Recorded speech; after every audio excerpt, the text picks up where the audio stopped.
Alerta en C5N, un niño de 2 años fue picado por un alacrán. Esto ocurrió en Corrientes y falleció. Se encuentra Marcelo Burchinsky con la información allí en la provincia de Corrientes. Marcelo, ¿qué tal?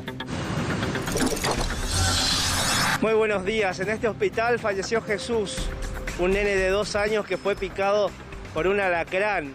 Pero los médicos se dieron cuenta después que el niño estuvo muy grave, que había sido un alacrán. En una primera instancia, los galenos del Hospital Central Zonal de la ciudad de Goya le habían dicho a la madre que se trataba de una hormiga.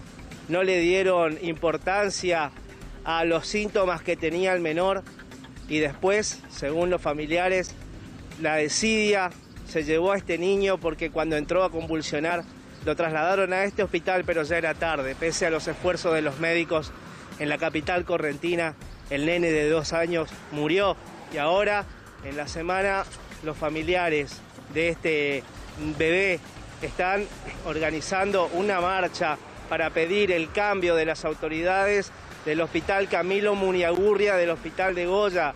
Denuncian desidia y van a iniciar acciones por mala praxis en ese centro de salud.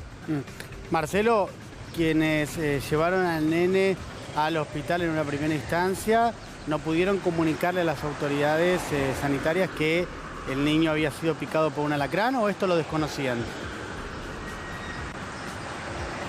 Ellos habían dado a conocer a los médicos que se trataba de un alacrán en primera instancia. Era una sospecha. Lo que sospechaban los familiares en base a los síntomas que tenía el nene y por la cantidad de alacranes que había en la zona era que había un alacrán y que ese bicho le había picado al nene. Los médicos que lo revisaron, al ver la lesión, sospecharon o dijeron que se trataba de una hormiga o que quizás tal vez se había golpeado la cabeza. Esto fue muy llamativo y esto también generó la indignación de toda una comunidad porque los mismos padres habían reclamado que se le lleve adelante el tratamiento para este tipo de arácnidos. En esa ciudad además hay un centro especializado para víboras y arañas. No le comunicaron la situación a ninguna autoridad de ese centro especializado.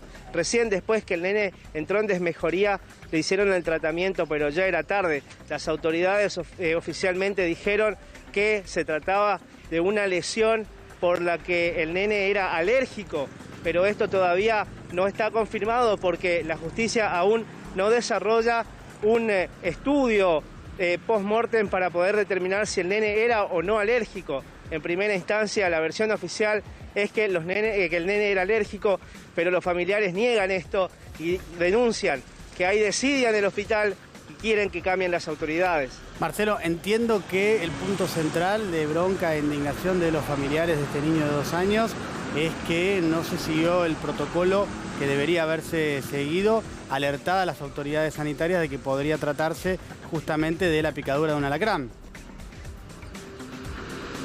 Exactamente, porque hace 4 semanas el mismo gobierno de Corrientes emitió una alerta, porque a partir del aumento de humedad y el aumento de la temperatura empiezan a proliferar estas plagas en las cañerías y en los lugares donde hay mucha humedad y en los basurales. En esta circunstancia, pese a la alerta existente, los médicos no tuvieron en cuenta la situación y desestimaron la primera denuncia de los familiares de este nene que se podría tratar de una araña o un alacrán. Y resulta que realmente fue uno de estos animales que le picó al nene y finalmente falleció por la mala atención que tuvo, según denuncian los familiares. Marcelo, decías recién que hay un centro especializado allí en Corrientes para este tipo de picaduras. ¿Esto es porque es algo que ocurre con relativa frecuencia? Exactamente, en la zona del nordeste argentino la temperatura, la cantidad de vegetación y la humedad que existe son propicias para la proliferación de arañas y de este tipo de animales, que también son arácnidos, pero existe en Corrientes una sola especie de alacranes que son venenosos. Existen más de 30 especies en la zona, pero uno de estos es bastante venenoso y es bastante común verlos en la zona de humedales, en la zona de yuyos, en la zona donde existe alta temperatura y humedad. Y en estos días hace 4 semanas. Se emitió una alerta justamente porque están en época de reproducción y se los encuentra en todos los lugares donde existen estas condiciones climáticas y de humedad. Entonces, a partir de ahí se instalaron, existen ya en la provincia, en lugares muy claves como Mercedes, como Goya, centros especializados para víboras y para este tipo de arácnidos, donde existen los antídotos. Hay especialistas ahí, porque también se tratan, en el caso de las víboras, en algunos casos especies protegidas, entonces ellos acuden cuando se encuentran estos animales para poderlos en su hábitat natural. En este caso, las autoridades de ese centro especializado dijeron que ningún médico se comunicó con ellos para consultarles respecto de cómo era la lesión y cómo era el bicho, porque además, aparentemente después de que el nene llegó al hospital, le habían llevado el animal que se sospechaba que lo picó, pero no fue analizado y bueno, tampoco se tomó en cuenta que pudo haber sido ese el bicho que le picó y que generó su muerte después. Marcelo, gracias. En cualquier momento volvemos con vos a Corrientes por más novedades. Hasta luego.